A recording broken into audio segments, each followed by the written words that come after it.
মুখে কথা বলতে না পারলেও অধ্যবসায় আর মনের শক্তিতে সাফল্যের গল্প লিখেছে জাইমা জার্নাস তানিশা।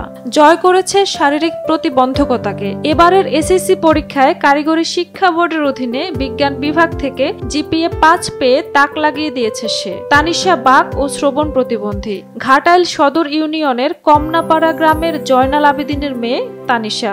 বাবা জয়নাল আবেদিন জামালপুরের দেওয়ানগঞ্জের উপজেলা প্রকৌশলী এবং মা মাহফুজুন্নাহার বিউটি কমনাপাড়া সরকারি প্রাথমিক বিদ্যালয়ের সহকারী শিক্ষক।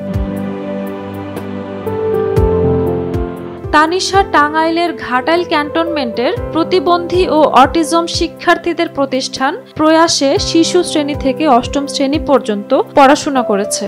এরপর ঘাটাইল সালেহা ইউসুফজাই বালিকা উচ্চ বিদ্যালয় থেকে এসএসসি পরীক্ষায় অংশগ্রহণ করে এ কৃতিত্ব অর্জন করে।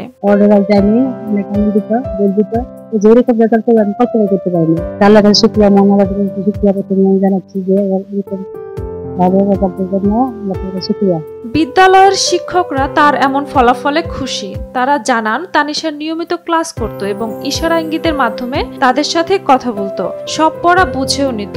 জাইমা জার্নাস তানিশা ঘাটাইল সালেহা ইউসুফজাই উচ্চ বিদ্যালয় 2025 সনের এসএসসি পরীক্ষায় ভোকেশনাল শাখা হতে জিপিএ 5 পেয়েছে। তানিশার এই কৃতিত্ব সারা উপজেলাবাসীকে তাক লাগিয়ে দিয়েছে। স্থানীয়রাও এই খবরে বেশ খুশি। বাক প্রতিবন্ধী আমাদের তানিশা আমাদের এলাকা হিসেবে আমাদের ভাতিজি হয়। উনি আমাদের যে এই 2025 এসএসসি পরীক্ষায় যে সুন্দর রেজাল্ট করেছেন, জিপিএ 5 পেয়েছেন, এজন্য আমরা এলাকাবাসী খুবই গর্বিত করে বলতে পারছি যে আমাদের এই স্কুলের এলাকার একটি বাক প্রতিবন্ধী ছাত্রী যে সুন্দর রেজাল্ট ভালো জিপিএ 5 পেয়েছে। এই জন্য আমরা এলাকাবাসী তার জন্য গর্বিত এবং তার জন্য ভবিষ্যতের জন্য তাকে দোয়া করি। তানিশা সারা দেশের মুখ উজ্জ্বল করেছে বলে মন্তব্য করে তার আরো সাফল্য কামনা করেছেন উপজেলা নির্বাহী অফিসার। এই চলমান পরীক্ষার রেজাল্টে সে দারুণ সাফল্য দেখিয়েছে।